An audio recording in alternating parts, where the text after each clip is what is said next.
Hello，大家好，我是你们的小助理加密阿尔法。最近加密货币市场又火爆起来了，很多人都在问我，小助理现在还能买比特币吗？或者我想买比特币，但不知道从何下手，会不会被骗？是的，比特币作为一种投资资产，吸引了无数人的目光，但同时它也伴随着巨大的风险和各种潜在的陷阱。所以呢，今天这支视频，我将手把手的告诉大家，在购买比特币之前，你必须要注意的那些事项，帮你安全靠谱的迈出你加密货币投资的第一步。请注意，本期视频不是投资建议，我不会告诉你什么时候买、买多少，而是要分享购买比特币前需要了解的风险、选择平台、存储方式等关键知识点，避免新手踩坑。简单介绍一下什么是比特币。比特币它是一种数字货币，基于去中心化的点对点网络运行，所有交易都会记录在一个公共账本区块链上，它不受任何政府或者是金融机构的控制，是一种完全去中心化的虚拟货币。购买比特币的第一要领就是要明确我们的投资目标和风险承受能力。你买比特币是为了短期投机呢，还是长期持有，还是只是好奇体验一下？不同的目标决定了你不同的策略。你能承受多大的损失？如果你的比特币资产归零了，会对你的生活造成多大影响？这一点非常重要。第二要素则是选择一个靠谱的交易平台，这里我们推荐选择全球知名、用户量大、信誉良好的交易平台，例如我们的币安交易所。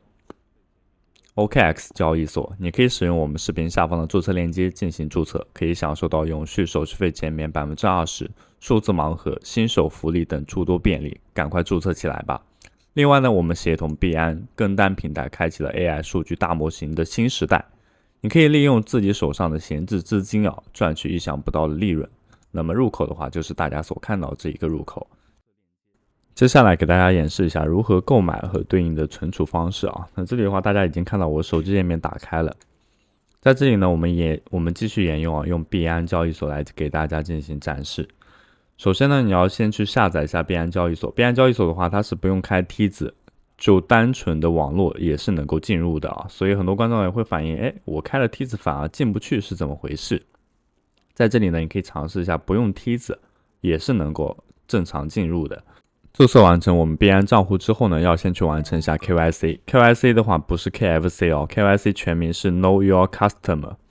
指的是金融机构在提供服务前呢，会对客户的身份进行识别和验证的程序。简单来说 ，KYC 认证就是确认客户的一个真实身份，确保交易的合法性和安全性，以防止金融犯罪和洗钱的行为。一般来说，完成注册 KYC 认证之后呢，会有24小时的冷静期那这个冷静期期间呢，它会人为的去验证我们的 KYC 是否信息属实。验证一旦成功的话，我们就可以自行买入我们的比特币和任何其他你所见到的加密货币。在这里呢，我们可以选择到更多，选择到 C2C 的买币方式。那这里呢，提供了3个区快捷区、自选区和大众区。大众区我们一般不做考虑，它是适合交易量比较大的、资金比较雄厚的这一类的人群。我们只要在快捷区和自选区当中选择就可以了。快捷区顾名思义的就是交易起来会非常非常的快捷。在这里呢，我们可以输入我们想要的币种，任何都可以。比如说我们今天想要 BTC， 我们就以 BTC 作为一个例子。然后这里呢，我们有手中持有多少的人民币在一开始进行到加密货币交易的时候呢，我们更建议大家在入金的时候呢，金额尽可能输的小一点。在你第一次尝试有了这个经验之后呢，我们才可以把金额放大。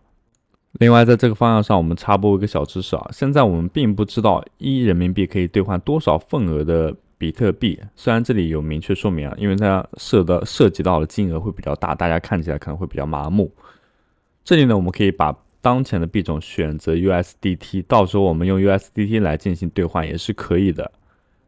USDT 的话更为简单，它的这个兑换比例大概是1 USDT 可以兑换 7.16 的人民币，那很好理解了，就是我们比如说这边持有716，我们就可以兑换100的 USDT 这里比如说我们输入一下716，就可以换到100等份的 USDT 这样一个份额。但是买入和卖出的话，当前的汇率都是不一样的，你一定要再三注意卖出的话，现在是 7.18， 意思就是说我们可以，比如说当前持有100的 USDT， 我们就可以兑换718块钱，是比我们的716要多了2块钱相信很多新手小白和我有一样的顾虑那就是这个汇率呢，究竟由什么来改变的？汇率变化的话，主要是由跨境资本流动决定啊。人民币对美元变化是由实体经济需求决定，及外汇市场交易的实需规则。那国际金融市场的波动会引发美元相对其他货币的贬值。而在中国基本面上没有新的好消息的时候呢，人民币对美元没有任何的升值空间，大概是这样一个。所以呢，其实你在不同的时间段去进行到一个兑换的话，你会发现，我今天可以换到比如说更多的钱，但我明天就可以换到更少的钱。接着为大家演示一下如何购买到加密货币啊。这里的话，我们输入一下金额，比方说我们今天要用100块去买稳定币 USDT， 然后这里选择一下支付方式。你需要提前先去完善支付宝、微信、银行借记卡或者是 QQ 钱包等之类的支付当然你可以选择其中一个，并不是一定要4个都要去完善。然后这里呢，我们会选取到支付宝和微信作为一个例子啊。QQ 钱包和银行借记卡一般不考虑，虽然它这里汇率很高，但是转账容易失败。这里我们选择支付宝，然后预览一下订单。在这里呢，一般它推荐给我们的交易对手都是有成交量保证的，比如说这个有4万的成交量，100%的承担率，就是不会有任何错误了。